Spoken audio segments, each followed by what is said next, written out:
दोस्तों, अलसी का बीज दिखने में तो आम बीजों की तरह होता है, लेकिन माहिरीन के मुताबिक इस बीज में ऐसी बीमारियों का इलाज छुपा है जो आपको हैरान कर देंगी।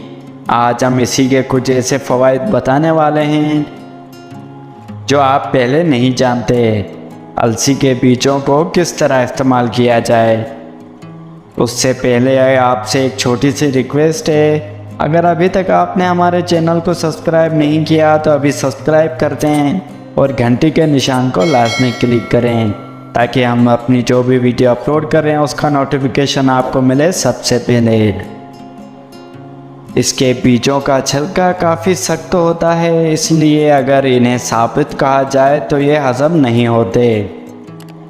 इसलिए इनको खाने का सबसे बेहतरीन तरीका ये है कि इनको पीस कर इस्तेमाल किया जाए। इसके बीजों का बाज़ार से ख़रीदने के बाद साफ़ कर लें और पीस लें। पीसने की वजह से ये ख़राब हो सकते हैं, इसलिए पीसने के बाद इनको फ्रिज में रख दें। सुबह उठकर निहारमो पानी के साथ खा लें। हर रोज़ इनका 1 चम्मच इस्तेमाल करना काफ़ी होगा। 1 हफ्ते बाद 2 चम्मच भी खाए जा सकते हैं। 2 हफ्तों के बाद सेहत पर इसके मुफीद असरात ज़ाहिर होना शुरू हो जाएंगे।